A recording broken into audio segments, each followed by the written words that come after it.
नमस्कार दोस्तों, स्वागत है आपके अपने यूट्यूब चैनल रीडिंग लवर्स पर। दोस्तों, आज की जो वीडियो इसमें हम करने वाले हैं आपका हरियाणा में टीचर एलिजिबिलिटी जो टेस्ट है टीटी पीटी या पीआरटी वाला। तो आपके एग्जामों के लिए महत्वपूर्ण क्वेश्चन आज की वीडियो में हम यहाँ पर जा लेकर आए हैं। और अगर आप स्टेट के अलावा सीईटी वाला जो एग्ज़ाम है इसकी भी अगर आप तैयारी कर रहे हैं तो ये क्वेश्चन आपके इस एग्ज़ाम के लिए भी महत्वपूर्ण रहने वाले हैं। और क्योंकि इसमें हमने सबसे पहले आपके जो हरियाणा जीके वाले जो महत्वपूर्ण क्वेश्चन है इनको लिया है, और यहाँ से या क्वेश्चन आपको देखने को जरूर मिल सकते हैं, क्योंकि आपके एग्ज़ाम में जो 25 क्वेश्चन यहाँ से ही पूछे जाएंगे, मतलब हरियाणा जीके से। तो एग्ज़ाम की दृष्टि से महत्वपूर्ण हो जाता है हरियाणा जीके वाला भाग ये। तो और इसके बाद में फिर जो अन्य जो सब्जेक्ट होंगे आपके उनके महत्वपूर्ण क्वेश्चन हम क्या करेंगे। तो अपने जो क्वेश्चन है उनको अब हम देख लेते हैं। तो जिसमें हमारा यहाँ पर पहला क्वेश्चन है, हरियाणा में जो फ्यूडल है मतलब जागीरदारी, इसकी स्थापना की थी जागीरदारी की। तो ये नेकीराम थे, छोटूराम पंडित सुनील शर्मा, या कोई भी नहीं। तो कौन थे जागीरदारी लीग की स्थापना करने वाले? तो इसमें जो है यहाँ पर जो ऑप्शन बी में है सर छोटूराम, इनको माना गया है। किसानों के मसीहा के नाम से इनको जाना जाता है। और इनका जो जन्म है ये 24 तारीख को हुआ था, 24 नवंबर को। 24 नवंबर और 1881 में हुआ था, गढ़ी सांपला गाँव में। मास्तिक नाम इनका रिजपाल था। तो इन्होंने हरियाणा में जो फ्यूडल जागीरदारी जो लीग है इसकी स्थापना की थी। तो ये आप याद रखिएगा। अगला क्वेश्चन आ जाता है 1857 का जो स्वतंत्रता संग्राम था, इसमें राव तुलाराम ने किस क्षेत्र में अंग्रेजों का मुकाबला किया था? नारनौल, रेवाड़ी, रोहतक, जींद, कैथल, कुरुक्षेत्र, हिसार, सिरसा। तो ये स्थान कौन सा था? राव तुलाराम ने मुकाबला किया था। और इसमें जो स्थान है ये नारनौल रेवाड़ी का है।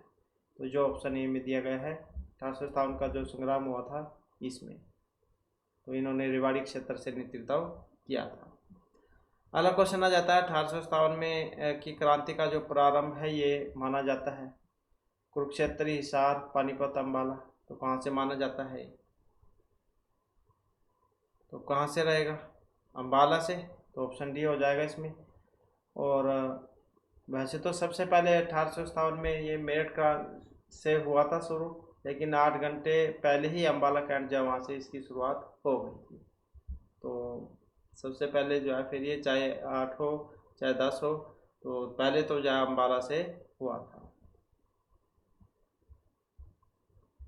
तो मेरठ से पहले ही अम्बाला से हो गया था।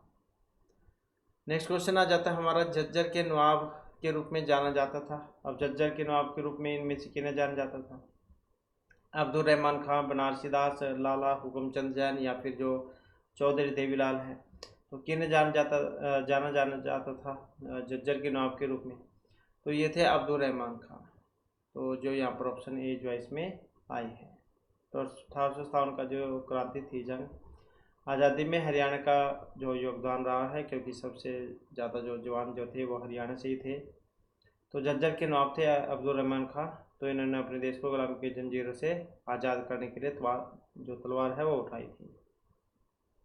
और ये जो अब्दुल रहमान खां इन्होंने 1845 में गद्दी संभाली थी।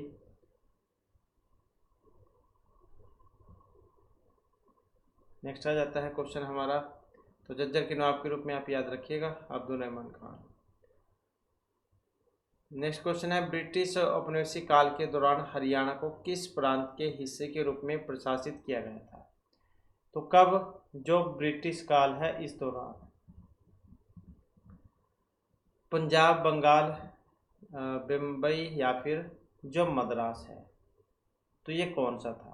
तो ब्रिटिश औपनिवेशिक काल के दौरान हरियाणा को किस प्रांत के हिस्से के रूप में प्रशासित किया गया था? और ये वाला जो हिस्सा है ये पंजाब है, जो ऑप्शन ए में यहाँ पर आया है। तो 1858 में अंग्रेजों ने पंजाब सूबे में मिला लिया था इसे, क्योंकि यहाँ के लोगों ने 1857 की क्रांति में बढ़ चढ़कर भाग लिया था और अंग्रेजों के लिए काफ़ी मुश्किलें भी खड़ी कर दी थी। तब से यहाँ पंजाबी बोलने वाले और हिंदी मतलब हरियाणी बोलने वालों के बीच में खींचतान रहती थी। फिर 1947 में देश आज़ाद हो गया और हिंदी और पंजाबी बोलने वाले अलग अलग राज्य की मांग उठाने लगे। फिर 1948 में पहली बार मास्टर तारा सिंह ने अलग पंजाब सूबे की मांग की थी। तो उस समय के पंजाब के जो चीफ मिनिस्टर थे भीमसेन सच्चर, इन्होंने पंजाबी और हिंदी दोनों भाषाओं के लोगों को अलग अलग करने का सुझाव दिया था। तो भाषा के आधार पर ये अलग हुआ था हरियाणा पंजाब से। तो ब्रिटिश औपनिवेशिक काल के दौरान हरियाणा को किस प्रांत के हिस्से के रूप में प्रशासित किया गया था? पंजाब। इसके बाद हरियाणा का गठन किस आंदोलन के कारण हुआ था? तो ये होम रूल मूवमेंट था, पंजाबी सूबा, खिलाफत या सविनय आंदोलन। तो हरियाणा का गठन कौन से आंदोलन के कारण हुआ था? कौन सा था? पंजाबी सूबे के कारण ही हुआ था, क्योंकि वहाँ पर पंजाबी बोलते थे पंजाब में और हरियाणा में हिंदी। तो 1950 के दशक में शिरोमणि अकाली दल के नेतृत्व में जो ये चला था आंदोलन, और इसके कारण फिर जो पंजाबी बहुसंख्यक राज्य पंजाब और हरियाणवी जो बहुसंख्यक राज्य हरियाणा, और इस प्रकार से ये बना था, इसकी स्थापना हुई थी।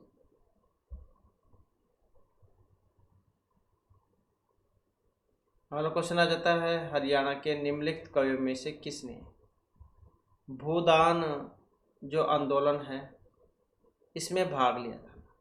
अब जो भूदान आंदोलन जो इसमें भाग लिए थे चंद्रवरदाई, सूरदास और ये बनवारी दास या फिर भाई परमानंद। तो भूदान आंदोलन में भाग लिया था। अब ये थे भाई परमानंद, जो ऑप्शन डी में यहाँ पर आए हैं, और इन्होंने ही जो विनोबा भावे हैं इनके संदेशों को जन सामान्य तक पहुँचाने के लिए गीत भी गाए थे। अगला क्वेश्चन आ जाता है, 1756 स्थापना के दौरान हरियाणा राज्य किसके नियंत्रण के अधीन था? तो कब की? 1756 स्थापना के दौरान। तो मुगलों के अधीन था ये, सिखों के, मराठों के, या फिर किसी जो है किसी के भी नहीं। तो किसके अधीन जो है यहाँ पर इसमें ये माना गया है? अब यहाँ पर अगर हम देखें तो ऑप्शन आएगा सी वाला हमारा, अर्थात जो मराठे थे हैं, तो 56 स्थापना के दौरान मराठों के अधीन था।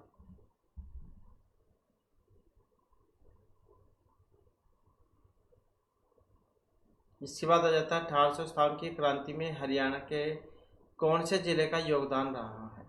कब 1857 की जो क्रांति हुई थी? गुड़गांव, हिसार, रोहतक या फिर इन सभी का? तो यहाँ पर जो क्रांति जो थी इसमें इन सभी का ही योगदान था। तो इस कारण से जो सारे ही यहाँ पर ठीक इसमें हमारे रहेंगे। अगला क्वेश्चन आ जाता है, हरियाणा की जलवायु उपोष्ण कटिबंधीय है, तो जिसका कारण यहाँ पर क्या लिया गया है? हरियाणा की उपोष्ण कटिबंधीय जलवायु होने का कारण। अब इसका कारण अगर हम देखें तो हिमालय पर्वत से दूरी, दक्षिण पश्चिम मानसूनी पवन, मोरनी पहाड़ियों से दूरी या उत्तर पूर्वी मानसूनी पवन। तो हरियाणा में जलवायु उपोष्ण कटिबंधीय है, और इसका कारण क्या है? तो इसका जो कारण यहाँ पर जो इसमें दिया गया है दक्षिण पश्चिमी मानसूनी पवनों के कारण। तो हरियाणा का जो अधिकांश क्षेत्र है इसमें उपोष्ण स्टेपी जलवायु मिलती है। हरियाणा का जो वार्षिक जो औसत जो मानी गई है वार्षिक, तो ये 30 सेंटीमीटर से 110 सेंटीमीटर तक मानी गई है। और शिवालिक श्रेणी के दक्षिणावर्ती क्षेत्र में आर्द्र उपोष्ण जलवायु मिलती है, और हरियाणा के दक्षिण पश्चिम भाग में सबसे कम वर्षा होती है। और हरियाणा की जलवायु उपोष्ण कटिबंधीय होने का मुख्य कारण है दक्षिण पश्चिमी मानसूनी पवनों का होना।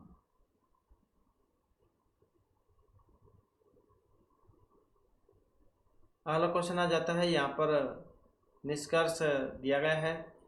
हरियाणा एक जो है मैदानी राज्य है, और इसकी जो ऊंचाई है ये 700 से 900 फीट है। अब इसमें देखें तो कौन सी बात इसमें ठीक है? तो मैदानी राज्य भी है और 700 से 900 फीट जो ऊंचाई भी इसकी मानी गई है। तो इस कारण से देखें तो यहाँ पर जो है दोनों ही बातें यहाँ पर हमारी ये ठीक है, क्योंकि हरियाणा राज्य का लगभग 93.76% भाग जो है समतल है, मतलब तरंगित मैदान है, और ये जो क्षेत्र सामान्यतः घग्गर यमुना का मैदान के नाम से भी जाना जाता है। और इस मैदान का 68.21 जो प्रतिशत भाग है ये सपाट और समतल मैदान है, और 25.55 25.55% भाग जो वो तरंगित और उर्मिल मैदान का है, जिसमें बीच बीच में पहाड़ियों के ठूंठ और रेते के जो टीले हैं वो भी पाए जाते हैं। और हरियाणा राज्य का 3.09% जो भाग है वो पहाड़ी एवं चट्टानी भी है, जो अरावली पर्वत की अवशिष्ट पहाड़ियों के रूप में विस्तृत है। तो हरियाणा राज्य का लगभग 1.67% भाग पर शिवालिक पर्वत श्रेणियाँ स्थित हैं, और ये श्रेणियाँ पंचकुला, अम्बाला और यमुनानगर जिलों में फैली हुई हैं। और इस क्षेत्र को गिरिपाद मैदान के नाम से जाना जाता है। तो किस नाम से जाना जाता है? गिरिपाद के मैदान के नाम से इसे जाना जाता है। तो ये आप याद रखिएगा। अगला क्वेश्चन आ जाता है हमारा, हरियाणा का क्षेत्रफल है कितना है? हरियाणा के क्षेत्रफल की बात करें तो 44,212 वर्ग किलोमीटर यहाँ पर ये माना गया है। भारत के क्षेत्रफल की बात करें तो कितना है? तो ये है 32,87,263 वर्ग किलोमीटर। तो ये भारत का है। हरियाणा का 44,212 वर्ग किलोमीटर है। और क्षेत्रफल की दृष्टि से हरियाणा का भारत में जो स्थान है वो 21वें नंबर का माना गया है। सबसे अधिक क्षेत्र वाला राज्य राजस्थान है, सबसे कम वाला गोवा है। हरियाणा का सबसे अधिक क्षेत्र वाला जिला भिवानी को माना गया है। सबसे अधिक क्षेत्र वाला जिला कौन सा? भिवानी को माना गया है। और हरियाणा का सबसे कम क्षेत्रफल वाला जिला फरीदाबाद को माना गया है। तो ये कम है और ये ज़्यादा में भिवानी और कम में फरीदाबाद। 741 वर्ग किलोमीटर। नेक्स्ट क्वेश्चन आ जाता है, हरियाणा के उत्तर में इनमें से कौन सा राज्य स्थित है? अब उत्तर की साइड में कौन सा है? हिमाचल है, राजस्थान, उत्तर प्रदेश, पंजाब। उत्तर की बात हुई है यहाँ पर, तो उत्तर में कौन सा है? हिमाचल। तो यही से आंसर इसमें हो जाएगा। तो हरियाणा प्रदेश भारत के उत्तर पश्चिमी भाग में पंजाब के मैदान के दक्षिण भाग में 27°39 उत्तरी अक्षांश से 30°55 उत्तरी अक्षांश और 74°27 और 8 पूर्वी देशांतर से 77°36 पूर्वी देशांतर के बीच में स्थित है। और उत्तर पश्चिम में कौन सा है? पंजाब, चंडीगढ़ लगता है। उत्तर में हिमाचल प्रदेश, पूर्व में उत्तर प्रदेश, दिल्ली, उत्तराखंड और दक्षिण पश्चिम में राजस्थान लगते हैं। अगला क्वेश्चन है, हरियाणा का इनमें से कौन सा प्राकृतिक भाग सबसे बड़ा है? अब सबसे बड़ा यहाँ पर शिवालिक का पहाड़ी वाला भाग है, रेतला मैदानी भाग या अरावली की पहाड़ियों का शुष्क मैदानी भाग है। तो सबसे बड़ा यहाँ पर प्राकृतिक भाग कौन सा माना गया है? अब कौन सा है यहाँ पर इसमें सबसे बड़ा प्राकृतिक भाग? और इसमें अगर हम देखें तो यहाँ पर हमारा जो सेंसर ऑप्शन सी वाला जो है ये माना गया है, मतलब जो मैदानी भाग है ये माना गया है। तो हरियाणा का लगभग 93.76% समतल और तरंगित मैदान है, जो घग्गर यमुना का मैदान के नाम से जाना जाता है। 68-21% भाग सपाट समतल, 25.55% भाग तरंगित और उर्मिल है,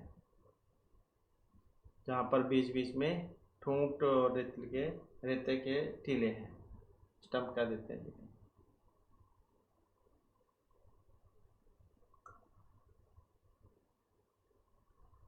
अगला क्वेश्चन है, हरियाणा देशांतरों के बीच स्थित है। अब हरियाणा इनमें से कौन से देशांतर के बीच स्थित है? तो ये रहेगा 74°28 से 77°36 उत्तरी अक्षांश में। 74 डिग्री 28 से 77 डिग्री 36। तो इतने देशांतर के बीच में स्थित है। तो ये 27 डिग्री 39 से 27 डिग्री 39, ये तो आपको ये भी देखने को मिल सकता है। 27 डिग्री 39 उत्तरी अक्षांश से 30 डिग्री 55 उत्तरी अक्षांश और 74 27 8 पूर्वी देशांतर से 77 डिग्री 36 5 पूर्वी देशांतर के बीच में स्थित है हरियाणा। अगला क्वेश्चन है मौनी की पहाड़ियाँ ये आ जाती हैं। अब इसके अंतर्गत आती है महेंद्रगढ़, फरीदाबाद, पंचकुला या अम्बाला। तो मौनी की जो पहाड़ियाँ हैं ये पंचकुला में है। तो ये आप यहाँ पर सी आंसर हमारा हो जाएगा। और करोह चोटियाँ यहाँ पर सबसे ऊंची 1514 मीटर इसकी ऊंचाई मानी गई है। हिल स्टेशन भी है यहाँ पर मौनी।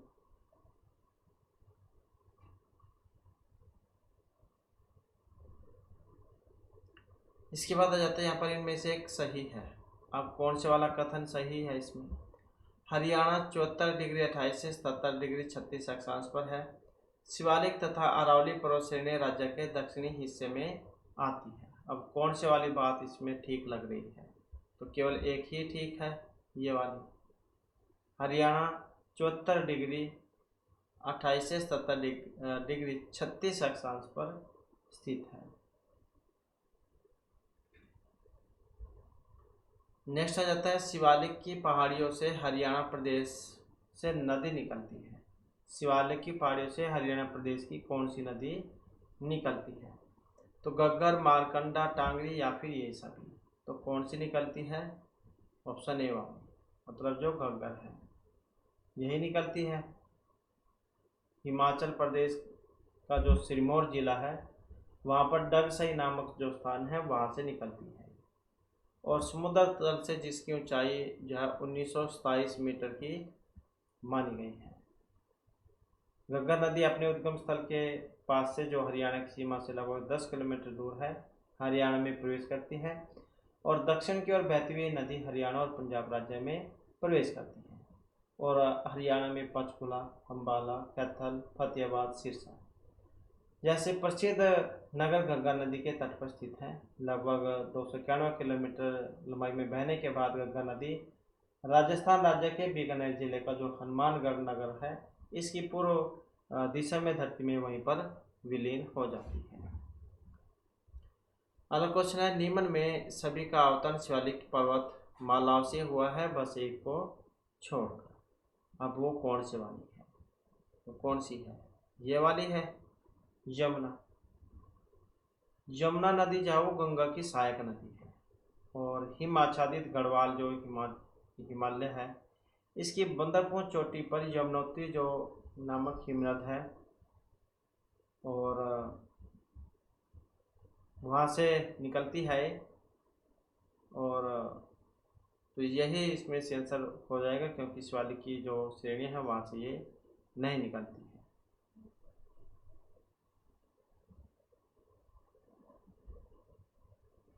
इसके बाद आ जाता है अगला क्वेश्चन हमारा, हरियाणा के किस भाग में शिवालिक पर्वत जो श्रेणी है वो स्थित है? अब उत्तर पश्चिम, उत्तर पूर्व, दक्षिण पश्चिम या दक्षिण पूर्व में शिवालिक पर्वत जो श्रृंखला है श्रेणियाँ ये स्थित है। अब कहाँ पर है? तो उत्तर पूर्व में है। कहाँ पर? उत्तर पूर्व में। इसमें पंचकुला, अम्बाला, यमुना ये वाला क्षेत्र आ जाता है। तो ऊंचाई के आधार पर जो शिवालिक की जो श्रेणियाँ था इनको दो भागों में बांटा गया था। एक उच्च मतलब सबसे ऊपर वाली और एक सबसे निम्न मतलब नीचे की। अगला क्वेश्चन आ जाता है हमारे यहाँ पर अरावली पर्वत श्रेणी हरियाणा के किस भाग में स्थित है? उत्तर पश्चिम, पूर्व उत्तर पूर्व या दक्षिण पश्चिम में। अब कहाँ पर है अरावली पर्वत श्रेणी हरियाणा के किस भाग में? तो ये आ जाती है दक्षिण पश्चिम भाग में।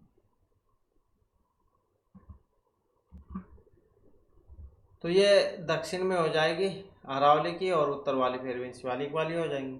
तो अरावली पर्वत श्रेणी जो हरियाणा के दक्षिण जो पश्चिमी भाग है उसमें स्थित है।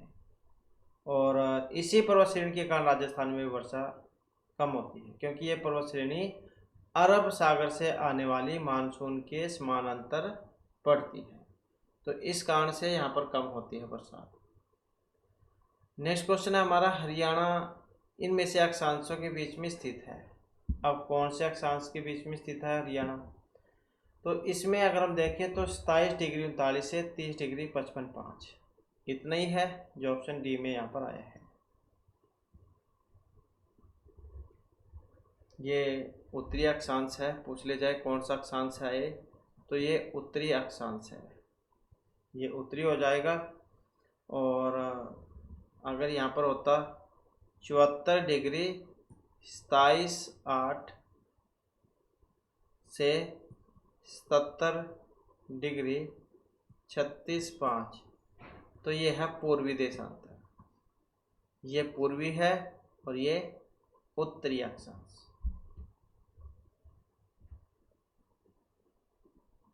नेक्स्ट आ जाता है, क्षेत्रफल की दृष्टि से हरियाणा भारत का कौन सा बड़ा राज्य है? तो क्षेत्रफल के अनुसार कौन सा है? अब क्षेत्रफल के अनुसार जो है 21वें नंबर पर।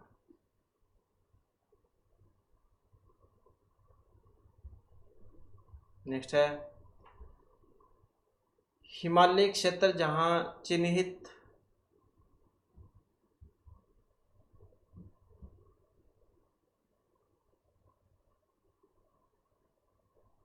यहाँ पर कुछ रह गया शायद इसमें, तो हिमालय क्षेत्र जहाँ पर ये ब्रिटिश उपनिवेशी प्रशासन विशेषतः आकर्षित हुए, और तत्पश्चात इस क्षेत्र में महत्वपूर्ण जो हिल स्टेशन थे, हिल स्टेशन जैसे कि धर्मशाला, मसूरी, शिमला, कौसानी, छावनी कस्बे, स्वास्थ्य आश्रम, और जैसे कि शिमला, मसूरी, कसौली, अल्मोड़ा, लैंसडाउन, रानीखेत और विकसित हुए हैं।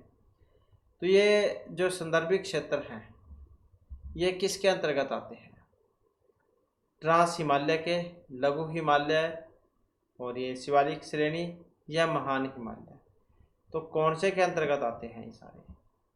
तो यहाँ पर जो है ये शिवालिक श्रेणी जो है इसके अंतर्गत माने गए हैं। ब्रिटिश उपनिवेश काल के दौरान ये जो स्थान है यहाँ पर, जैसे धर्मशाला, मसूरी और शिमला, कौसानी, छावनी कस्बे, शिमला, ये कसौली, अल्मोड़ा, लैंसडाउन, रानीखेत, तो ये सारे इसके अंतर्गत आते हैं।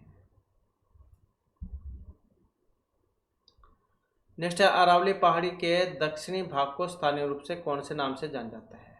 किसके? अरावली पहाड़ी का जो दक्षिणी भाग है, बांगर, यमुना, मेवात या मार्शल, यहाँ पर मार्शल कर देते हैं हम, मार्शल या फिर मेवात। तो कौन से क्षेत्र के अंतर्गत आता है दक्षिणी भाग? तो ये आ जाएगा मेवात वाला। तो इसमें ये जो नूह जिला है वो आ जाता है, मेवात की पहाड़ियों के नाम से भी इसे जाना जाता है। नेक्स्ट क्वेश्चन है, अरावली पहाड़ी का सबसे ऊंचा क्षेत्र जिसकी ऊंचाई है 652 मीटर। तो अरावली पहाड़ी का सबसे ऊंचा क्षेत्र जिसकी ऊंचाई 652 मीटर है, तो ये कहलाता है। अब इसे सिरसा की पहाड़ियाँ, हिसार, धौसी की पहाड़ियाँ या फिर करनाल की पहाड़ियाँ, तो क्या कहा जाता है इसको? तो क्या कहा जाएगा इसे? तो अरावली की पहाड़ियाँ, तो यही हो जाएगा मतलब धौसी की पहाड़ियाँ, क्योंकि अरावली की जो पहाड़ियाँ वो गुजरात से लेकर दिल्ली तक जलवायु के समानांतर श्रेणी में औसतन 652 मीटर ऊंची है। तो इसके ऊंचे क्षेत्र को धौसी की पहाड़ियाँ कहा जाता है। ऑप्शन सी हो जाएगा इसमें। अगला क्वेश्चन आ जाता है, कौन सी पहाड़ियाँ हिमालय और मैदान के बीच में योजक का काम करती हैं? तो ये टिप्पड़ा की पहाड़ियाँ हैं, मोरनी की, अरावली की, अम्बाला की पहाड़ियाँ। कौन सी पहाड़ियाँ हिमालय और मैदानों के बीच योजक का काम करती हैं? अब योजक का काम कौन से वाली करती हैं? तो मोरनी की पहाड़ियाँ।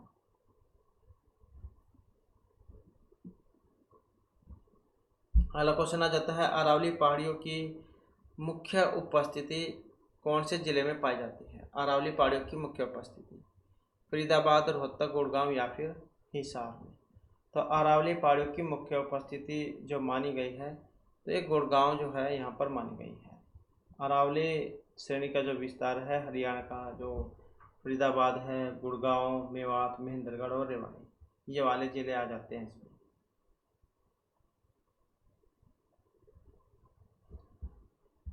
नेक्स्ट क्वेश्चन है हमारा, अरावली पर्वत श्रृंखला का विस्तार किस जिले में नहीं है।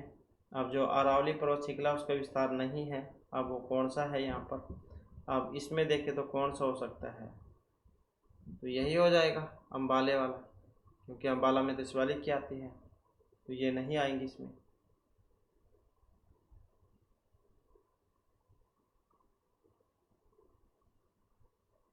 नेक्स्ट आ जाता है, मोहनी पहाड़ियों का उच्चतम बिंदु जो है वो कौन सा है।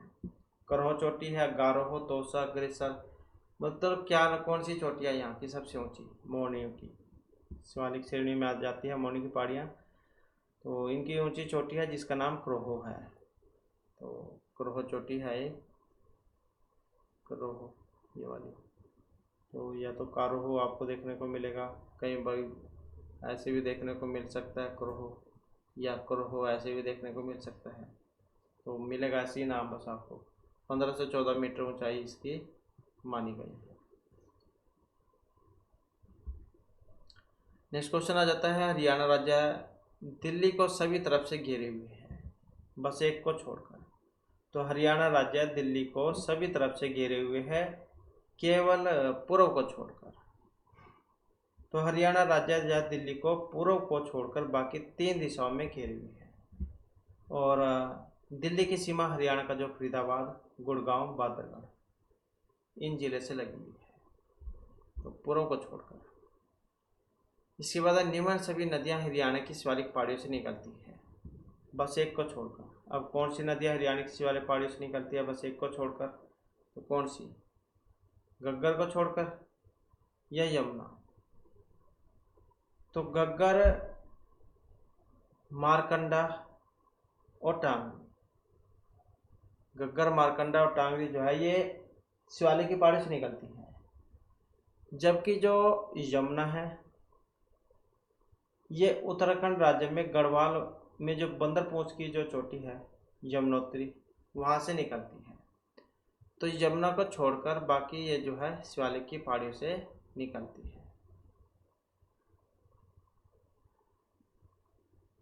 अगला क्वेश्चन आ जाता है, अरावली का जो गोल्फ मैदान है ये किस जिले में स्थित है। तो अरावली का गोल्फ मैदान फरीदाबाद में है, तो ऑप्शन ये वाला हो जाएगा इसमें।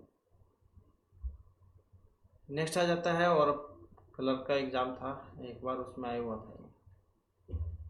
इसके बाद इनमें से देश के खाद्यान्न की कटोरी कहा गया है। यहाँ पर देश की खाद्यान्नों की कटोरी यहाँ पर कौन सी है। घग्गर यमुना, दोआब का क्षेत्र, घग्गर गंगा दोआब का, घग्गर मारकंडा, घग्गर चेटांग का। अब इसमें जो है यहाँ पर ऑप्शन जो ये है, घग्गर यमुना का जो दोआब का क्षेत्र है उसे कहा गया है।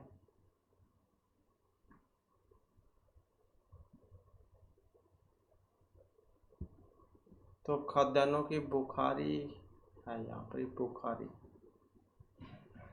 बुखारी। इसके बाद अरावली की पहाड़ियाँ, ये निकलती है मेवात, बांगरी, मेवात की पहाड़ी से या हिमालय से। तो कहाँ से, यहाँ पर ये शिवालिक कर लेते हैं, दोनों मेवात हो गया, यहाँ पर शिवालिक कर लेते हैं। तो मतलब अरावली की पहाड़ियाँ जो है वो कहाँ से निकलती है, तो कहाँ से निकलेंगी, मेवात की पहाड़ियों से। तो ऑप्शन सी वाला इसमें हो जाएगा। और गुरु शिखर अरावली श्रेणी की सबसे ऊंची चोटी है, कौन सी, गुरु शिखर। गुरु शिखर ये यहाँ की सबसे ऊंची चोटी है। जैसे शिवालिक में क्रो चोटी है ऊंची, तो ऐसे ही अरावली माले में हो जाएगी गुरु शिखर। और अरावली की पहाड़ियों को मेवात की पहाड़ियों के नाम से भी जाना जाता है। अगला क्वेश्चन आ जाता है, शिवालिक पहाड़ी ये आ जाएंगी, कहाँ पर है शिवालिक पहाड़ियाँ, तो अम्बाला में हो जाएगा इसमें, तो ऑप्शन बी वाला।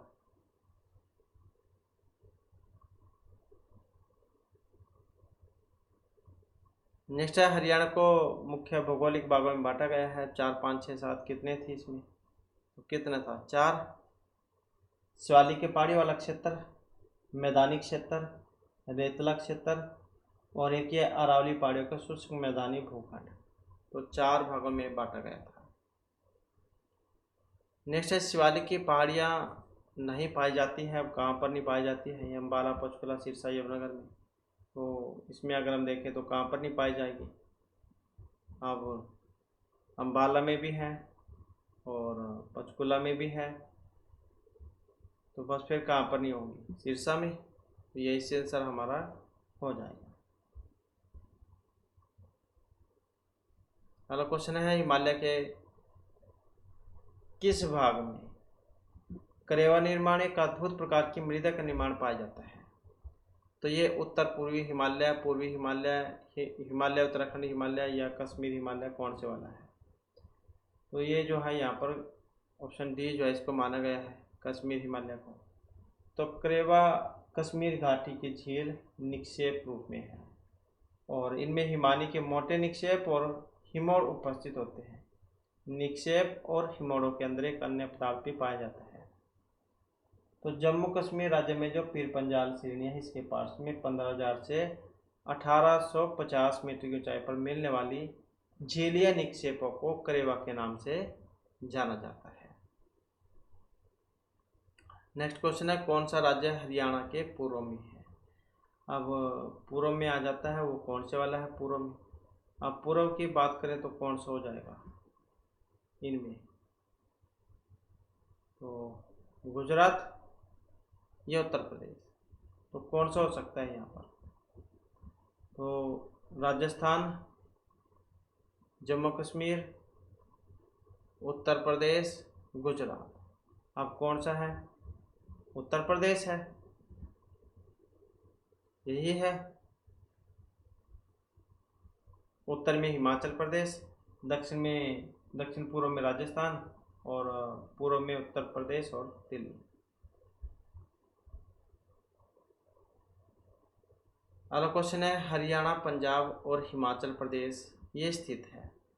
अब ये किन के बीच में स्थित है?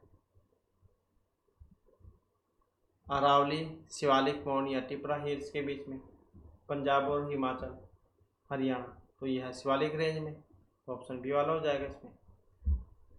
अगला क्वेश्चन है हरियाणा और पंजाब में किसके दौरान जलाने वाली खूंटी वायु प्रदूषण के लिए गंभीर खतरा है? मतलब जैसे पराली कह लो आप, धान जो होती है उसके नीचे के अवशेष या धान को जब उसमें से चावल अलग हो जाते हैं तो पराली बच जाती है, तो इससे प्रदूषण होता है। कौन से महीने में माना गया है ये? मार्च, अप्रैल, जून, जुलाई, अक्टूबर, नवंबर, जनवरी, फरवरी।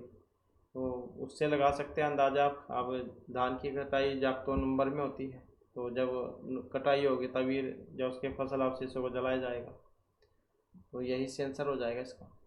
इसके बाद हरियाणा की सबसे जो ऊंची पर्वत चोटी है वो इनमें कौन सी वाली है? तो कौन सी है सबसे ऊंची चोटी? तो यही है करो चोटी, 1514 मीटर जिसकी ऊंचाई थी।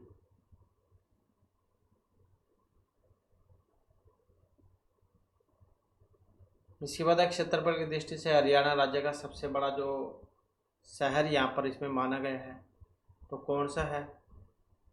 फरीदाबाद, हिसार, गुड़गांव, अम्बाला, कौन से वाला है? तो यही है हिसार।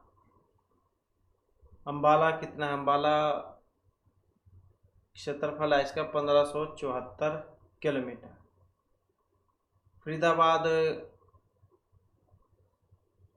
है 741 और हिसार का है सबसे ज़्यादा है 3983 किलोमीटर में। उसके बाद दूसरा नंबर फिर गुड़गांव का कह सकते हैं आप। गुड़गांव 1253 है और इसके बाद तो फिर ये अम्बाला भी है। तो सबसे पहले नंबर पे 3 में देखिए ये हिसार हो जाता है। हिसार के बाद दूसरा नंबर फिर ये अम्बाला का, तीसरा गुड़गांव, चौथा फरीदाबाद। इसके बाद हरियाणा की किस जिले की सीमा भारत के अन्य किसी राज्य को स्पर्श नहीं करती, वो कौन से वाला है? तो कौन सा हो सकता है इसमें? ये वाला रोहतक, तो रोहतक जिले की सीमा भारत के किसी राज्य की सीमा को स्पर्श नहीं करती है, जबकि भिवानी राजस्थान की सीमा से लगता है और यमुनानगर उत्तर प्रदेश, रेवाड़ी राजस्थान।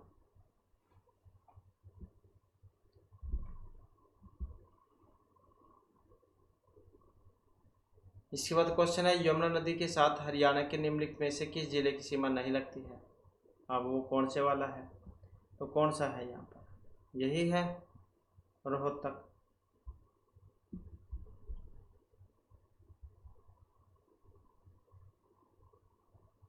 भाखड़ा नहर सिंचाई के लिए हरियाणा के किस जिले को पानी प्रदान करता है?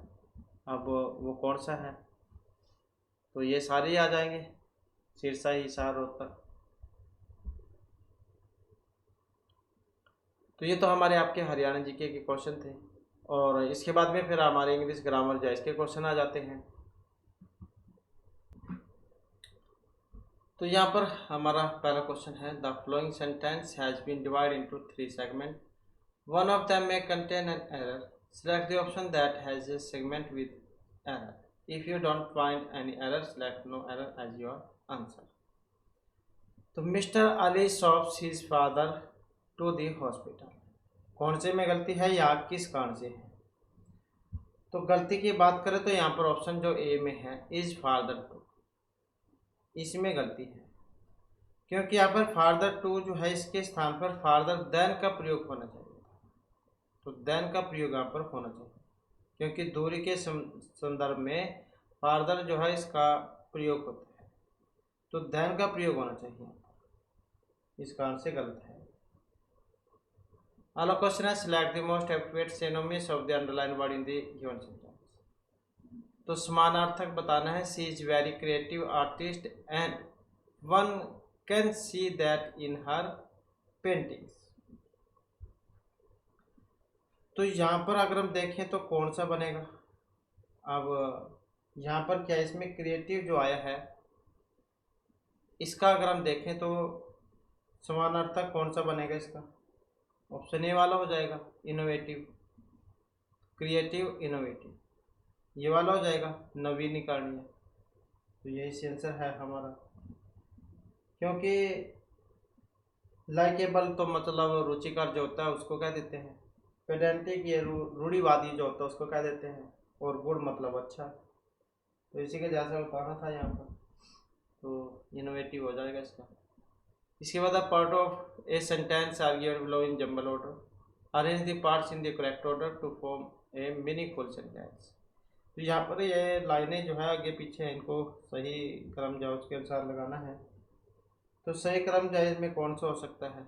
बी वाला सी वाला भी हो सकता है इसमें, BEADC, तो ये वाला भी हो सकता है इसका। तो कि my daily routine at the homework, my daily routine at the work place, I have missed a lot since my retirement, तो ऐसे भी बन सकता है। तो इसके बाद है, identify the most appropriate antonyms of the underline. तो विपरीतार्थक विलोम उल्टा जो है यहाँ पर आपने बताना है। I love the stunning view of the mountain, तो यहाँ पर क्या है, स्टनिंग आया है ये वाला, I love the stunning view of the mountain. तो स्टनिंग जो है इसका मतलब होता है अति सुंदर या चकित कर देने वाला। तो जब हम इसका विलोम विपरीतार्थक उल्टा देखेंगे तो कौन सा बनेगा यहाँ पर? तो ये ऑप्शन डी वाला हो जाएगा, मुंडेन, मतलब ये साधारण या सांसारिक कह देते हैं इसको, क्योंकि स्टनिंग मतलब आकर्षक, मुंडन्य मतलब नीरस, और टॉक्सिस मतलब विषैला, और सुपरफ्लुअस मतलब अनावश्यक, स्मैशिंग मतलब उत्कृष्ट। तो यही इसका रहेगा, क्योंकि उल्टा बताना था। स्टनिंग का उल्टा आकर्षक मतलब नीरस। इसके बाद select the option that express the flowing sentence in active voice. तो एक्टिव वॉइस कहा जाता है यहाँ पर, the concert tickets were bought by my friends. तो इसमें देखें तो क्या बनेगा? अब जो लास्ट में होता है 1 2 3, लास्ट वाला पहले चला जाता है। तो माय फ्रेंड्स जहाँ यहाँ से शुरू हो जाएगा ये, तो कौन सा बनेगा फिर यहाँ पर इसमें, जो है बी वाला हो जाएगा, my friends about the concern ticket, ऐसे हो जाएगा। ऑप्शन बी वाला हो जाएगा इसका।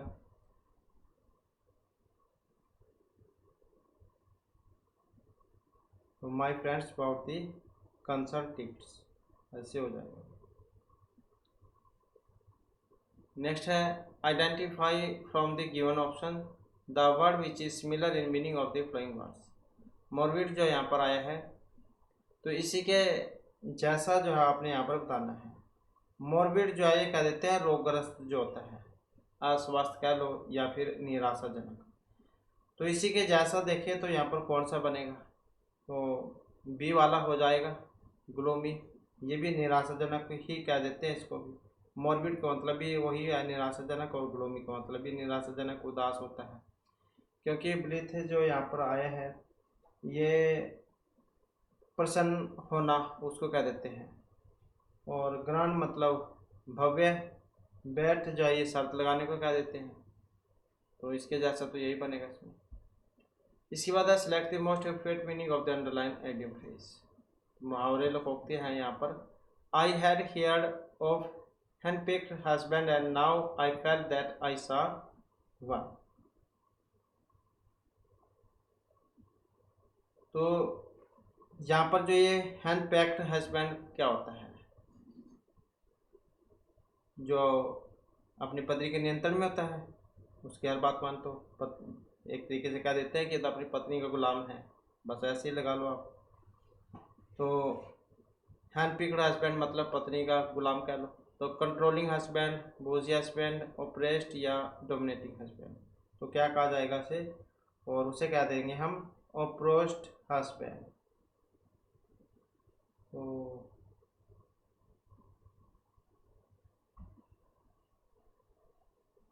ये वाला हो जाएगा इसका, सी वाला। तो हैंड पिक्ड हस्बैंड उस पति को कहेंगे जो अपनी पत्नी के नियंत्रण में होगा, उसके बाद वो हर बात मानेगा। दबा हुआ पति, अप्रोच्ड हस्बैंड। इसके बाद है the flowing sentence has been split into 4 segment, identify the segment that contains and spelling error. Big data has inundated the education industry. It has transformed it by leaps and bounds. तो इसका बताना है अपने यहाँ पर कौन से में गलती है, किस कारण से है। अब यहाँ पर अगर हम देखें तो ये ऑप्शन डी वाला है, बिग डाटा हैज़ इनअंडेटेड, इसमें है।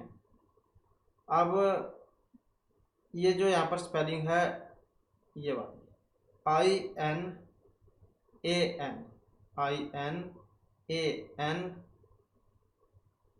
INANADATED, ये गलत है। क्योंकि सही कौन सी होनी चाहिए थी, सही होनी चाहिए थी इसकी INUNDATED, ये वाली होनी चाहिए थी, जिसका मतलब होता है बाढ़ आ जाना या फिर भर जाना। तो ये इस कारण से गलत है इसमें। नेक्स्ट आ जाता है select the most appropriate antonyms of the given word. तो यहाँ पर भी इसके विपरीतार्थक जो विलोम उल्टा है वो बताना है हिंडर का। तो हिंडर का मतलब होता है बाधा डालना या फिर रोकना। अभी जब हम इसका उल्टा बनाएंगे तो कौन सा बनेगा, फैसिलिटेट हो जाएगा इसका। फैसिलिटेट मतलब सुगम बनाना, क्योंकि हिंडर मतलब बाधा डालना या रोकना, तो ये हो जाएगा सुगम बनाना या सहायता करना। क्योंकि यहाँ पर अगर हम देखें तो प्रेज मतलब प्रशंसा करने कह देते हैं, हिंडर अर्चन करना, और ये हो गया जॉय। जॉय जो है ये खुशी को कह देते हैं, आनंद को। ब्लॉक मतलब बाधा डालना, तो इसका उल्टा बताना था, क्योंकि अगर इसी के जैसे होता हिंडर का तो फिर ये ब्लॉक हो जाता, रोकना बाधा करना, तो उल्टा बताना था। तो फैसिलिटेट हो जाएगा ये सुगम बनाना। इसके बाद select the most appropriate antonyms of the given word. तो यहाँ पर भी दोबारा से वैसे ही उल्टा बताना इसका। इनविटेबल, अब ये जो आया है इनविटेबल, ये कह देते हैं अवसंभावी, अटल या जिसे टाला ना जा सके, मतलब जिसे टाला ना जा सके। तो इसका जब हम उल्टा बनाएंगे तो जिसे टाला जा सके ऐसे बन जाएगा। तो इनविटेबल का क्या हो जाएगा? अवॉइडेबल, ये वाला हो जाएगा। एबलेबल से भी आप याद रख सकते हैं। इनविटेबल जिसे टाला ना जा सके, और अवॉइडेबल जिसे टाला जा सके, तो ऐसे हो जाएगा। क्योंकि इनएक्सोरेबल जो इसका मतलब होता है अटल होना, क्योंकि समानार्थक होते फिर तो चल जाते हैं। क्लियर मतलब स्पष्ट साफ, उसको क्या देते हैं? कॉन्फिडेंट या आत्मविश्वास को क्या देते हैं? तो उल्टा बताना था इसका, तो ये हो जाएगा। इसके बाद select option that can be used as a one word substitute for the given group of words. वाक्यांश के लिए एक शब्द आ जाता है statical study of a human population. तो जो मानव आबादी की सांख्यिकी अध्ययन करता है, जनसंख्यिकी करता है मतलब, तो उसे क्या कहा जाता है? जो मनुष्य की पॉपुलेशन के बारे में जानकारी करता है, खोज करता है, तो डेमोग्राफी कहा जाएगा उसको। ऑप्शन डी में जो यहाँ पर आए हैं, the statistical study of a human population. Demography मतलब जनसांख्यिकी, जो मानव आबादी के सांख्यिकी अध्ययन से संबंधित है। क्योंकि फोटोग्राफी तो वो हो गया, फोटो लेते हैं जो दूसरों की, छाया चित्रण। पेलोग्राफी हो गया पूरा लेख शास्त्र, तो पूरा लेख शास्त्र हो गया है पेलोग्राफी। और एस्ट्रोनॉमी, ये खगोल वाले जो होते हैं, खगोल शास्त्र, उनको कह देते हैं। तो डेमोग्राफी हो जाएगा यहाँ पर ही जनसांख्यिकी, ह्यूमन पॉपुलेशन। इसके बाद है part of the following sentence has been given as option, select the option that contains an error. तो इसमें भी एक में गलती है। It rain a lot in this part of the country. अब कौन से में है? तो कौन से में हो सकती है? यहाँ पर इसमें हो सकती है, बी वाले में, इट रेन में, क्योंकि यहाँ पर रेन्स होना चाहिए था, इट रेन्स। क्योंकि ये तो क्या है, एक वचन कर्ता का है और वर्तमान काल क्रिया में एस या फिर एस लगता है। तो it rains a lot in this part of country, ऐसे होना चाहिए। इसके बाद है part of a sentence are given below in jumble order, arrange the parts in the correct order, form of a meaningful sentence. लाइनें आगे पीछे है यहाँ पर, और इनका भी सही क्रम हमने लगाना है। सही क्रम देख सकते हैं आप यहाँ पर, कौन सा वाला हो सकता है इसमें? तो बी वाला हो जाएगा, D B C A. In the book of Hindu mythology it is written that Brahma is the god of creation and it is he who has made all the plants and animals of today। तो ऐसे हो जाएगा ये। इसके बाद आ जाता है select the correctly spelled sentence. एक इसमें ठीक है। अब ठीक जाए यहाँ पर कौन से वाला है? तो ऑप्शन बी, ये वाला, the athletic achievement of impressive और इम्प्रेसिव।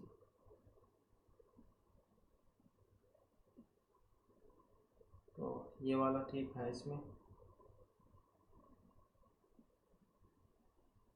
नेक्स्ट आ जाता है select the option that express the given sentence in passive voice.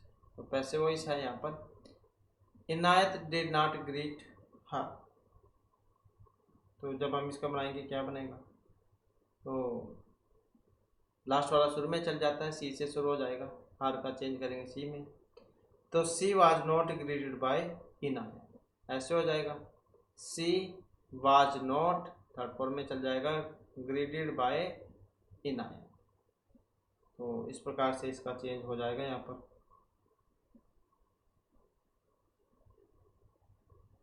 तो यहाँ पर पास्ट इंडेफिनिट टेंस का जो पैसिव वॉइस है, इसमें वाज वर्ब साथ में और की थर्ड फॉर्म में उसका प्रयोग होता है। तो इस कारण से हो जाएगा सी वाज नॉट नेक्स्ट है select the most appropriate option that can substitute the underlined segment of the given sentence.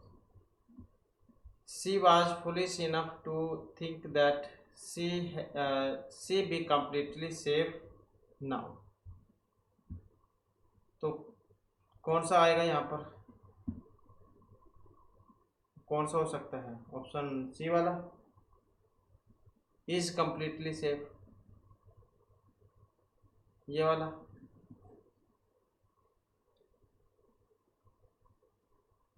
क्योंकि पहला जो भाग है वो पास्ट में है, सी वाज पुलिस, लेकिन नाउ अब वर्तमान में आ गया है,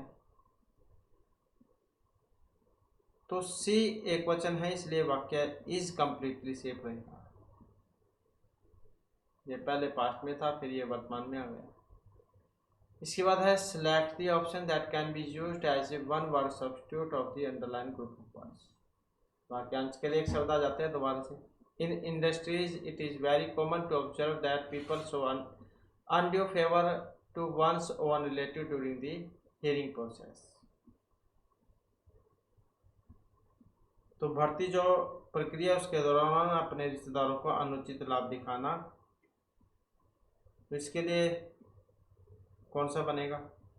नेपोटिज्म, बापतिजवाद कह देते हैं, जैसे अपने ही लोगों को नौकरी पर रखना।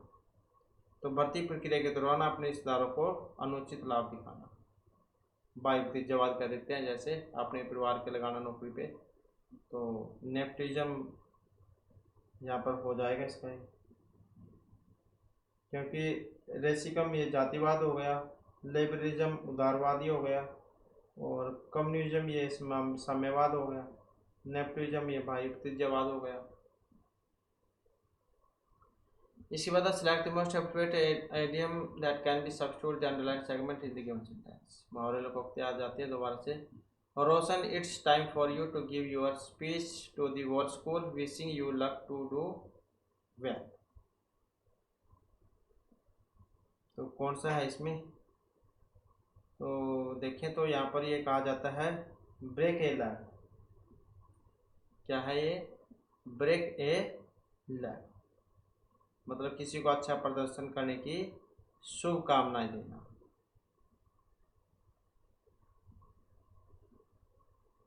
तो Roshan, it's time for you to give your speech to the whole school, wishing you luck to do well. तो ये हो जाएगा ब्रेक ए लैग, आपको अच्छे प्रदर्शन के लिए शुभकामनाएं। इसके बाद है select the most appropriate synonyms of the underline word. तो समानार्थक आ जाता है इसी का। अब इसी का समानार्थक कौन सा बनेगा? It takes time to adapt to a new environment. तो कौन सा हो जाएगा इसी का समानार्थक यहाँ पर? अडेप्ट का। अडेप्ट मतलब प्रवेश के अनुकूल होना, तो मतलब एडजस्ट होना, यही हो जाएगा इसका। अडेप्ट का मतलब है किसी नई स्थिति या प्रवेश के अनुकूल होना, तो एडजस्ट का भी यही मतलब होगा, क्योंकि इसी के जैसे ही बताना था ये, तो एडजस्ट हो जाएगा इसमें, क्योंकि अप्लाई तो लागू करना हो जाता है, और अंडरस्टैंड समझना हो गया, कंट्रोल मतलब नियंत्रण करना हो गया। इसके बाद है select the option that can be used as a one word substitute for given group words. तो वाक्यांश के लिए एक शब्द आ जाता है दोबारा से। One who tends to look at the dark side of things. वह व्यक्ति जो चीजों के नकारात्मक पहलू पर ध्यान देता है। One who tends to look at the dark side of things. तो जो व्यक्ति चीजों के नकारात्मक पहलू पर ध्यान देता है, क्या कहा जाएगा उसे? पेसिमिस्ट कहा जाएगा, मतलब निराशावादी कह सकते हैं आप, क्योंकि डायनामिस्ट मतलब गतिकामी हो गया, पोलोमिस्ट ही विवादक हो गया, ऑप्टिमिस्ट आशावादी हो गया, तो पेसिमिस्ट रहेगा ये निराशावादी, जो चीज़ों की नकारात्मक पहलू पर ध्यान देता हूँ, निराशावादी। तो ये हमारे आपके जो आप इंग्लिश ग्रामर जो इसके क्वेश्चन थे, और इसके बाद में अन्य सब्जेक्ट है हमारा मैथ वाला आ जाता है, तो इसके क्वेश्चन भी देख लेते हैं। तो क्वेश्चन है कि इनमें से किसका गठन 1995 में भारत के जमीनी हवाई क्षेत्र में नागरिक उड्डयन बुनियादी ढांचे के निर्माण, उन्नयन, रखरखाव और प्रबंधन की जिम्मेदारी के साथ किया गया था। तो यहाँ पर कौन सा था? तो ये था जो ऑप्शन 2 में दिया गया है, भारतीय विमानन प्राधिकरण, और इसका गठन हुआ था 1 तारीख को, 1 अप्रैल और 1955 में इसका गठन हुआ था। और ये संगठन है जो कि भारत सरकार के नगर विमानन मंत्रालय के अंतर्गत कार्य करता है। इसका मुख्यालय नई दिल्ली में है। अगला क्वेश्चन है, गणेश दक्षिण दिशा में 5 मीटर चला और पूर्व की ओर मुड़ गया, फिर वह 5 मीटर चला और फिर अपने बाएं मुड़ा और 10 मीटर चलने के बाद रुक गया। वह अपने बाएं मुड़ा और 5 मीटर चलकर रुक गया। गणेश अपने आरंभिक बिंदु से किस दूरी पर है? तो कौन सी दूरी पर है? दूरी की बात करें तो दूरी जाए यहाँ पर 5 मीटर की है। नेक्स्ट है, यदि ये क्वेश्चन है, इसमें मान बताना है अपने, पी का मान ज्ञात कीजिए। तो कितना आएगा इसका मान? इसका मान जो है यहाँ पर आ जाएगा ऑप्शन 1 मतलब 2। नेक्स्ट है V1 91, 101 और 111 का महत्व समावर्तक कितना हो? तो कितना आएगा यहाँ पर? ये है 81 है, 81, 91, 101 और 111 का। तो 181 का जब हम टुकड़े करेंगे 81 के, तो कितने बनेगा? 1 3 3 3, ऐसे हो जाएगा 3 की पावर 4। और ऐसे ही 91 है, 91 के करेंगे तो कितने बनेगा? 13 की 7 हो जाएगा, ये 13 7 91। और 101 का तो 1 ही बनेगा, 101 का तो 1 ही होगा, 1 गुणा में 101। और 111 का, इसका भी वैसे बनेगा, 1 गुणा में 111। महत्व समावर्तक इनका 1 ही आएगा। ऐसे इसका है, इसका भी सेम वही है, 1 गुणा में ये 4 बार हो जाएगा, 1 2 3 4, तो मतलब 1 आएगा इसका। इसके बाद है, निम्नलिखित विकल्पों में से उस विकल्प का चयन करें जो मुगल सम्राट के कालक्रम को सही दिखाता। तो सही क्रम कौन सा है इनका? सही क्रम कौन सा था? यही था। तो इसमें अकबर हुए हैं 1556 से 1605 तक, फिर अकबर के बाद जहांगीर हुए थे 1605 से 27 तक, जहांगीर के बाद शाहजहां हुए थे, और शाहजहां 1627 से 1658 तक, उसके बाद फिर औरंगजेब हुए थे 1658 से 1707 तक।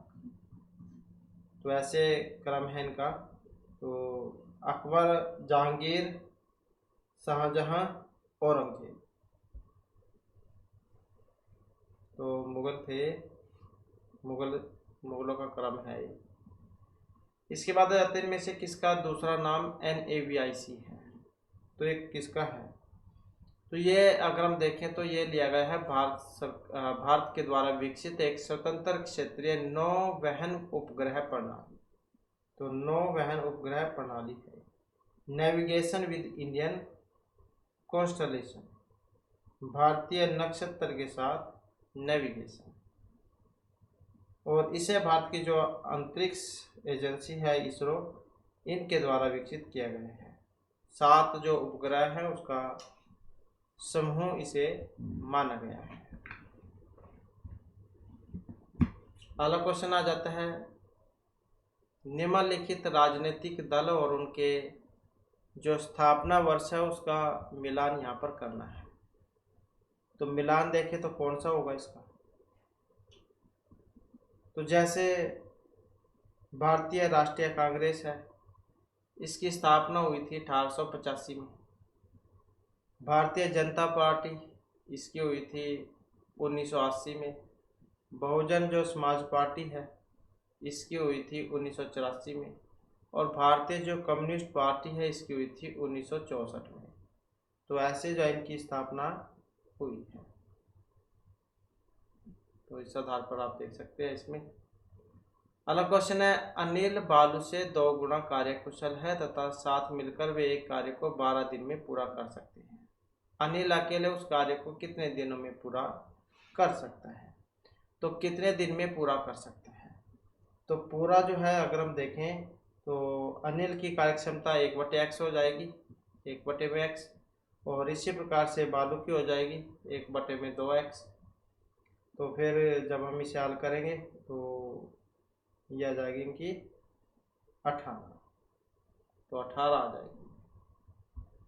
नेक्स्ट है, 69 किलोमीटर घंटा की चाल से चलते हुए ट्रेन एक बिजली के खंभे को 8 सेकंड में और एक प्लेटफार्म को 32 सेकंड में पार करती है। प्लेटफार्म की जो लंबाई है वो बतानी है। तो लंबाई की बात करें तो कितनी होगी? 460 मीटर की। इसके बाद है, निम्नलिखित में से कौन सा वेन आरेख नीचे दिए गए कथन को दिखाएगा? अब सभी इंजीनियर पेशेवर है, कोई पेशेवर डॉक्टर नहीं है। अब सभी इंजीनियर पेशेवर है, सभी इंजीनियर पेशेवर है, कोई पेशेवर डॉक्टर नहीं है। तो यही जो इसका हो जाएगा। नेक्स्ट है, हमारा पेट निम्नलिखित में से किस अमल का उत्पादन करता है जो पाचन प्रक्रिया में सहायक होता है? हमारा पेट किस अमल का उत्पादन करता है? तो अमल कौन सा होता है? तो इस अमल का नाम है हाइड्रोक्लोरिक अमल। तो ऑप्शन 3 इसका हो जाएगा। HCl क्या देते हैं इसको, और दवाई जो होते हैं उस पर आपने लिखा हुआ अभी देखा होगा, HCl हाइड्रोक्लोराइड इसको कहा जाता है, हमारी पाचन क्रिया में सहायक होता है। नेक्स्ट आ जाता है यहाँ पर, ये जो है इसका मान आपने बताना है, इसका मान कितना होगा। तो इसका मान जो अगर हम निकालेंगे तो 5 जो हमारा ये निकल के आ जाएगा। तो समीकरण है ये 4x - 3y = 9 और x = 6। तो समीकरण 1 में x का मान रखने पर हम क्या करेंगे? ऐसे हो जाएगा, 4 × 6 - 3y = 9, और फिर ये हो जाएगा 6 × 4 = 24 - 3y = 9, और 3y बराबर में कितना हो जाएगा? इसमें से कम कर लेंगे, 15 9 24, 15 हो जाएगा। y बराबर ये हो जाएगा 3/5, 5 आ जाएगा ये। इसके बाद है, महानदी की एक सहायक नदी है। अब महानदी की एक सहायक नदी कौन से वाली है? तो कौन सी है इनमें? यही है ऑप्शन 4, मतलब गंगा। तो महानदी की सहायक नदी कौन सी है? गंगा नदी, और जो भारत और बांग्लादेश से होकर बहती है। लंबाई की बात करें, इस नदी की लंबाई जो है 2525 है, 2525 किलोमीटर, और बांग्लादेश में इसे पद्मा कहा जाता है। और यमुना, महानदी, कोसी, गंडक, तमसा, दामोदर, ये इसकी सहायक नदियां हैं। इसके बाद एक आदमी ₹2450 में एक मशीन खरीदता है और 10% के लाभ पर उसे बेच भी देता है। तो मशीन का जो विक्रय मूल्य है वो आपने बताना है। तो कैसे होगा? मशीन का क्रय मूल्य कितना है? ये है क्रय मूल्य 2450, तो 10% लाभ पर मशीन का विक्रय मूल्य कितना हो जाएगा? तो ये हो जाएगा 2450 गुणा 10% लाभ, मतलब 110 हो जाएगा, 110/100। तो कितना आ जाएगा ये? इसका निकालेंगे तो ये आ जाएगा 2695 रुपये, 2695 रुपये आ जाएगा। इसके बाद है, गोले की त्रिज्या आर एक लंब वृत्तीय बेलन के आधार की त्रिज्या के बराबर है। इन दोनों ठोस का कुल आयतन 7/3 r³ है। यदि h बेलन की ऊंचाई है तो h/r का मान बताइए। तो मान जो है यहाँ पर देखें तो कितना आएगा? इसका 1 आ जाएगा। इसके बाद है, माइक्रोसॉफ्ट 2016 में जब हम कीबोर्ड शॉर्टकट Ctrl+E दबाते हैं तो क्या होगा? तो Ctrl+E से क्या होता है? एक पॉपअप आपको एक नई फाइल खोलने का संकेत देगा। इसके बाद है दो संख्याओं का अनुपात है 3:7 और उनका जो एचसीएफ है महत्तम समापवर्तक वो 3 है और लघुत्तम समापवर्तक फिर कितना होगा। 3:7 का जो महत्तम है वो तो 3 है एचसीएफ, तो एलसीएम इसका बताना है तो कितना होगा यहाँ पर। महत्तम समापवर्तक तो 3 हो गया, पहली संख्या 3 गुणा 3 मतलब 9, दूसरी संख्या 7 गुणा में 3 मतलब 21, तो एलसीएम कितना होगा। एलसीएम आ जाएगा 3 गुणा में 3 गुणा में 7 मतलब 63, तो 63 जो है इसका आ जाएगा।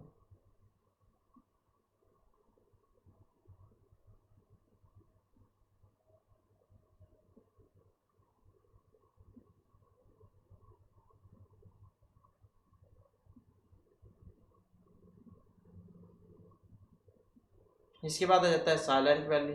राष्ट्रीय उद्यान मतलब जो साइलेंट वैली नेशनल पार्क है, इसके अंतिम शेष बचे वर्षावनों का एक सुंदर उदाहरण कौन सा है। केरल, सिक्किम, मणिपुर या फिर मेघालय। साइलेंट वैली राष्ट्रीय उद्यान का, तो इसका अगर हम देखें तो कौन सा हो सकता है यहाँ पर। इसमें ऑप्शन 1 वाला हो जाएगा, मतलब जो केरल है। तो साइलेंट वैली राष्ट्रीय उद्यान केरल के अंतिम शेष बचे वर्षावनों का एक सुंदर उदाहरण। जैसे अगर हम अन्य को देखें तो कौन सा कहाँ पर है। केबुलु लामजाऊ राष्ट्रीय उद्यान, ये मणिपुर में है, नाम भी ऐसे ही इसका केबुल लामजाऊ। केबुल लामजाऊ राष्ट्रीय उद्यान ये मणिपुर में है। नोकरेक राष्ट्रीय उद्यान मेघालय में है। कंचनजंगा राष्ट्रीय उद्यान सिक्किम में है। नेक्स्ट है, यदि एस गुणा को दिखाता है, बी माइनस को, आर जमा को और बी भाग को, तो कौन सा वाला इसका बनेगा यहाँ पर। तो जब इसका हम हल करेंगे तो कौन सा बनेगा इसका, तो ये वाला हो जाएगा, मतलब 28 जो है इसका निकल के आएगा। बोडोमास वाला नियम हमने यहाँ पर लगाना होगा, भाग गुणा जमा माइनस। इसके बाद है निम्नलिखित समीकरण को सही करने के लिए किन दो संख्याओं को बदला जाना चाहिए। तो कौन सी दो संख्याएं बदलने से हमारा काम यहाँ पर हो जाएगा इसमें। तो इसमें जो देखें तो ऑप्शन 2 वाले जो है 29 और 44, तो ये हमें बदलने होंगे। तो इस प्रकार से जो हमारी क्लास में महत्वपूर्ण क्वेश्चन थे, नेक्स्ट वीडियो की इसमें आपके लिए नए जो महत्वपूर्ण क्वेश्चन हम लेकर आएंगे। और हमारे साथ अंत बनाने के लिए धन्यवाद।